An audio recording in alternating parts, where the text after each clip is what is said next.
Uttar Pradesh sub inspector परीक्षा 2025 के result में क्या कोई गड़बड़ी हुई है? ये सवाल सोशल मीडिया पर लगातार पूछा जा रहा है। हमें भी लोग लगातार मैसेज कर रहे हैं। सबसे ज्यादा टेंशन मची है इस रिजल्ट का हाई कट ऑफ को लेकर। छात्र कह रहे हैं कि किसी भी सरकारी परीक्षा का कट ऑफ इतना हाई कैसे जा सकता है। छात्र इसका मुख्य कारण नॉर्मलाइजेशन बता रहे हैं। अब क्या है ये नॉर्मलाइजेशन, क्या पूरा विवाद है, क्यों कुछ सोशल मीडिया पोस्ट करने वालों के खिलाफ मुकदमा दर्ज हो गया है, और Uttar Pradesh police recruitment and promotion board जो ये परीक्षा कंडक्ट करवाती है वो क्या कह रही है, सब बताएंगे आपको। नमस्ते, मेरा नाम सौरभ त्रिपाठी है, आप न्यूज पिंच देख रहे हैं। सबसे पहले परीक्षा के बारे में जान लीजिए। 12 अगस्त 2025 को यूपी पीआरपीबी ने यूपी में सिविल पुलिस में आने वाले एसआई, पीएसी के प्लाटून कमांडर, एसआई की महिला बटालियन और प्लाटून कमांडर स्पेशल फोर्स के लिए 4543 पदों पर भर्ती निकाली।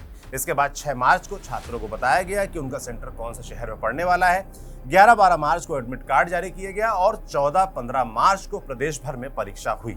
अब आते हैं उन दावों पर जिनको लेकर विवाद है। पहला विवाद, परीक्षा से कुछ दिन पहले दरअसल एक पेपर वायरल हो गया। दावा किया गया कि टेलीग्राम चैनल पर यह पेपर लीक हुआ, लेकिन यूपी पीआरपीबी यानी बोर्ड ने इस दावे को भ्रामक और तथ्यहीन बताते हुए खारिज कर दिया। बोर्ड का बयान आया कि कुछ टेलीग्राम चैनल्स पेपर लीक करने के नाम पर ठगी का रैकेट चला रहे हैं और इनके खिलाफ बोर्ड ने सख्त कार्रवाई की। खैर, ये बात आई गई हो गई। दूसरे विवाद पर चलते हैं जो अभी भी चल रहा है।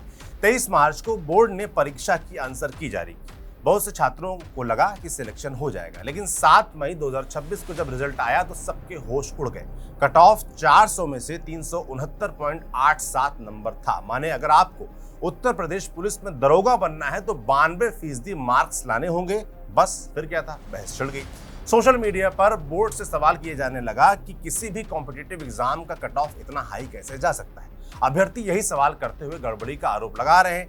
आप कहेंगे गड़बड़ी कैसी? तो यहीं पर 2 चीजें हैं जिसे आपको समझना पड़ेगा। पहला ये कि किसी भी स्टूडेंट का रॉ मार्क्स उसे नहीं बताया गया, यानी कि असल में कितने मार्क्स है वो नहीं बताया गया। माने 400 अंकों में किसी के एग्जैक्ट कितने नंबर आए वो छात्र नहीं जानते। और इसके पीछे का कारण है नॉर्मलाइजेशन।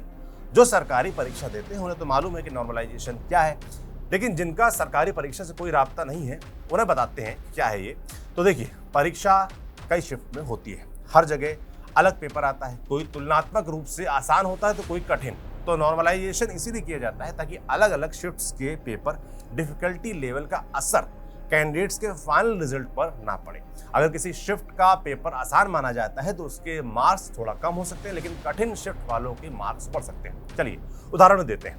अगर किसी कैंडिडेट ने उस शिफ्ट में 70 नंबर पाए जिसमें सवाल कठिन थे तो नॉर्मलाइजेशन के बाद उसके मार्क्स बढ़ सकते हैं। वहीं अगर किसी ने ऐसी शिफ्ट में 70 नंबर पाए जिसमें सवाल आसान थे तो उसके नॉर्मलाइज मार्क्स थोड़े कम हो सकते हैं। इस प्रोसेस में बोर्ड सभी शिफ्ट्स के एवरेज मार्क्स, हाईएस्ट मार्क्स और ओवरऑल परफॉर्मेंस को देखकर एक फॉर्मूला के जरिए फाइनल नॉर्मलाइज्ड स्कोर तैयार करता है। इसीलिए कई बार ऐसा होता है कि कैंडिडेट्स के रॉ मार्क्स और फाइनल रिजल्ट में दिख रहे मार्क्स अलग अलग दिखाई देते हैं।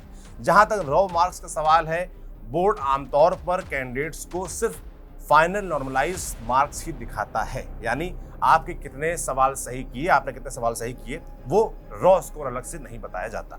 बस यही विवाद की जड़ है। छात्र रॉ मार्क्स यानी अपने असल मार्क बताने की मांग कर रहे हैं, जो कि बोर्ड नहीं बता रहा है। क्यों नहीं बता रहा, उस पर जवाब आया है, वो आपको बताएंगे आगे। पर छात्र अपनी इस मांग पर अड़े हुए हैं। वो ये जानना चाहते हैं कि किस शिफ्ट वाले स्टूडेंट को कितने मार्क्स का फायदा या नुकसान हुआ और shift wise average, standard deviation, top percentile data क्या था। इसके साथ ही रिजल्ट में कैंडिडेट्स के नाम के साथ साथ उसके पेरेंट्स के नाम भी जारी करने की मांग रखी गई है ताकि रिजल्ट में डुप्लीकेसी नहीं हुई है इसकी पुष्टि की जा सके। बोर्ड का इस डिमांड पर कहना है कि वो अभी रॉ मार्क्स नहीं बता सकती। क्यों नहीं बता सकती? वो इसलिए क्योंकि बोर्ड का कहना है कि परीक्षा कुल 3 चरणों में होनी है। जब ये 3 चरण हो जाएंगे उसके बाद ही अंतिम परिणाम का प्रकाशन होगा। अभी चूंकि सिर्फ लिखित परीक्षा का चरण हुआ है, डीवी और पीएसटी यानी शारीरिक मानक परीक्षण और दस्तावेज सत्यापन होना बाकी है। ऐसे में प्रक्रिया के बीच में रॉ मार्क्स नहीं बताए जा सकते। बोर्ड का कहना है कि तीनों चरण होने के बाद ही रॉ मार्क्स के विषय पर कोई विचार किया जा सकता है। बोर्ड ने परीक्षा में गड़बड़ी के आरोप लगा रहे अभ्यर्थियों के लिए एक और बात कही है। वो ये कि अगर छात्रों के पास कोई फैक्चुअल इंफॉर्मेशन या सबूत है तो उसे प्रॉपर चैनल से बोर्ड को सबमिट करें, बिना किसी ठोस सबूत के सोशल मीडिया पर आरोप न लगाएं। अब इसे चेतावनी ही समझा जाए, क्योंकि एक फेसबुक यूजर आशुतोष पांडे पर कार्रवाई भी हो चुकी है। उसने एक वीडियो पोस्ट किया था जिसमें परीक्षा परिणाम में धांधली और पैसे लेकर नौकरी दिलाने जैसे आरोप लगाए गए। वीडियो वायरल हुआ और मुकदमा दर्ज हो गया। तो ये थी पूरी कहानी यूपीएससी 2025 के उस रिजल्ट की और उसके विवाद की। एक तरफ छात्र हैं जो रॉ मार्क्स और डेटा मांग रहे हैं, दूसरी तरफ बोर्ड है जो कह रहा है कि सबूत लेकर आओ तब आरोप लगाओ वरना मुकदमा होगा। लेकिन सवाल यह है कि जब डेटा ही सार्वजनिक नहीं होगा तो सबूत आएगा कहां से? देखिए, हमारा मानना है कि सरकार और बोर्ड को मुकदमेबाजी चेतावनी के बजाय छात्रों की चिंता को सुनना समझना चाहिए। वो इतना हाई कट ऑफ पर सवाल खड़े कर रहे हैं तो उस पर ऐसी सफाई सामने आनी चाहिए जिससे अभ्यर्थी संतुष्ट हो सके, और इसके लिए बेस्ट रास्ता है संवाद का, ना कि किसी मुकदमे का। बाकी हम इस मामले पर नजर बनाए रखेंगे और जैसे ही कोई अपडेट आएगा आप तक हम जरूर पहुंचाएंगे। आपके पास कोई और जानकारी हो, कोई सबूत हो, कोई दस्तावेज हो तो हमें बता सकते हैं। हमसे कुछ छूटा हो तो वो भी हमें मेल कर सकते हैं आप thenewspinch@gmail.com पर। मेरा नाम सौरभ त्रिपाठी है, कैमरे के पीछे फरमान है। देखते रहिए न्यूज़ पिंच। शुक्रिया।